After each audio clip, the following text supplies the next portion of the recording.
Se eu te dissesse que uma única pessoa trabalhando sozinha em seu quarto criou a base tecnológica que sustenta a maior parte dos servidores do planeta, grande parte dos celulares modernos e até a infraestrutura da internet, você acreditaria? E se eu te dissesse que essa mesma pessoa nunca quis ser um gênio visionário?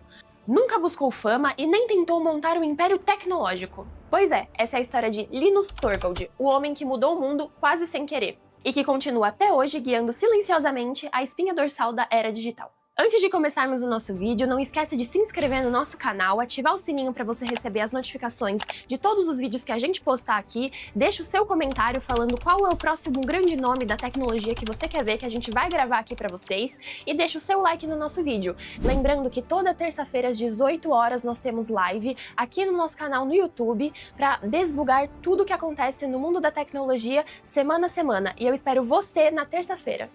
A jornada de Torvalds começava muitos anos antes na Finlândia, numa cidade chamada Helsinki, onde um garoto introspectivo ele achava conforto não em esportes ou aventuras, mas na tela fria e no brilho fosco de um computador. Ainda criança, Linus descobriu que poderia criar mundos inteiros sem nem sair do quarto, e essa sensação poderosa de controle e curiosidade guiaria toda a sua vida. Quando Linus teve contato com o Commodore VIC-20, ou vamos abrasileirar, né, gente, com o Commodore VIC-20 e depois com o Sinclair QL, algo despertou nele. Ele não queria apenas usar um computador, ele queria entender como cada peça funcionava, como cada componente dialogava um com o outro, e como que o invisível tomava forma através de linhas de código. Nesse momento, ele já demonstrava uma obsessão quase que psicótica que o acompanharia por décadas. Mas a grande virada começa na universidade, em 1991. Linus, ele não entendeu como funcionava a faculdade, que você assina a lista e vai pro bar. Ele foi pra lá pra fazer uma coisa que, tipo, ninguém faz. Ele foi pra lá pra estudar, gente. Bom, gente, Linus, ele era apenas mais um estudante tentando aprender, pesquisar e sobreviver ao tédio que era ficar longe por longos períodos do sistema Unix, que era usado na faculdade. Ele tinha um computador simples, um Intel 80386. E um problema, o Minix. O sistema que ele usava era limitado demais. Linus, ele queria hackear, aproveitar, experimentar, se aventurar, ver histórico de pesquisa dos outros na internet, ele queria fazer de um tudo com aquele computador, mas o Minix não deixava. Então, sem grandes pretensões, ele apenas começou a criar o seu próprio brinquedo. Nada muito sério, apenas para se divertir e explorar e aprender mais sobre o Unix. Ele não planejava criar um sistema operacional completo. Ele não imaginava que milhares de pessoas usariam aquilo. E ele não sonhava que as maiores empresas do mundo dependeriam do que ele estava escrevendo. E ele não poderia imaginar que ele criaria o maior e mais famoso mascote do canal Desbugados, o Pintux, que faz sucesso em todas as feiras que a gente vai. É, pessoal, dá pra perceber que eu sou a única mulher da equipe do Desbugados, né? O início foi humilde. No começo, ele desenvolveu apenas um terminal, depois um sistema de arquivos, e mais pra frente ele foi se aventurar num gerenciamento de processos. E quando ele percebeu, ele já tinha criado o esqueleto de algo muito maior. A primeira versão publicada em um fórum de Usenet veio com um pedido quase que tímido: isso é apenas um hobby, não vai ser grande coisa. Mas o mundo estava prestes a provar que ele estava completamente errado. À medida que desenvolvedores do mundo inteiro conheceram o projeto, eles começaram a fazer algo inédito. Pessoas do mundo todo começaram a fazer o trabalho dele. Brincadeira, gente. Mas falando sério agora, pessoas do mundo inteiro começaram a corrigir, desenvolver e expandir o projeto. Torvalds, que nunca se viu como um líder convencional, começou a coordenar uma comunidade global. Diferente da rigidez das grandes empresas, onde quem se beneficia é o mais puxa-saco, Linus ele se baseou na meritocracia do código. Se fosse bom, entrava. Se não fosse bom, voltava para revisão. Esse jeito bruto, simples, direto e completamente sincero mudou a cultura do software livre moderno e do burnoutinho. Não era apenas sobre código, era sobre filosofia, sobre colaboração e sobre permitir que qualquer pessoa melhorasse e alterasse o sistema. A criação do Linux não foi apenas um software, foi um manifesto. E conforme o sistema crescia, também crescia a influência de Torvalds, mesmo que ele próprio não gostasse muito disso. Nos anos seguintes, Linux começou a aparecer em universidades, empresas e também em data centers. O que começou como um hobby acabou se tornando a base da internet. Porém, nem tudo era tranquilidade. O primeiro grande desafio veio quando o ecossistema criado ficou grande demais e não dava mais para controlar tudo apenas por patches enviados por e-mails. O processo era lento, confuso e bem propenso a erros. E foi justamente nesse período que Linus mostrou mais uma vez a sua genialidade prática. Em vez de se adaptar a sistemas que não atendiam a sua necessidade, ele foi lá e criou um novo.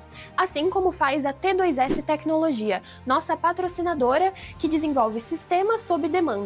Na T2S o lema é: o sistema se adapta à empresa, não a empresa se adapta ao sistema. Se você não conhece, entra no site t2s.com.br e confira as soluções que eles oferecem. Bom, gente, voltando, foi assim que nasceu o Git, um sistema de versionamento que não só resolveu o problema do Linux, mas também mudou a forma como são desenvolvidos os softwares hoje em dia. Hoje, praticamente todas as empresas usam o Git, desde startups pequenas até as grandes, como Google, Meta e Amazon. Mais uma vez, Torvalds estava criando uma coisa que ele precisava e acabava transformando a indústria inteira no processo. Mal ele podia imaginar que até Vibe Coder estaria usando o Git hoje em dia. Né, Léo Andrade? A personalidade forte de Linus, a sua obsessão, o seu perfeccionismo e os seus ataques de pelanca, gente, porque pra mim esses ataques de sinceridade é ataque de pelanca, né? Eu vou ter um ataque. Ela vai ter um ataque de pelanca. Acabaram gerando várias polêmicas. Ele criticava código ruim sem papas na língua e isso acabava gerando uma certa chateação entre os colaboradores. Ó, Thiago, às vezes o Ricardo pode não ser tão ruim quanto você imagina. Bom, pessoal, tinha até discussão por e-mail. Algumas pessoas consideravam Linus um gênio e outras consideravam ele um Darth Vader do código. Esse contraste profundo entre seu impacto e sua personalidade temperamental levou a debates sobre cultura, respeito e liderança dentro da comunidade de software livre. O momento mais tenso aconteceu quando Linus temporariamente precisou se afastar do projeto e tirar um tempo para refletir em questões pessoais e sua própria comunicação. Ou seja, de fato o cara era um babaca. Esse foi um período delicado e de virada emocional para ele. Embora ele continuasse firme em sua exigência por excelência, ele estava um pouquinho mais ponderado, mais tranquilo, mais calmo, mas ao mesmo tempo ele continuava com aquele mesmo fogo que motivou ele a criar o Linux. Bom, o que umas ferinhas em Acapulco no Guarujá não faz, né? Se dá um golpe assim com toda a minha força e te jogue! Com o crescimento dos smartphones, uma nova era se abria para o Linux.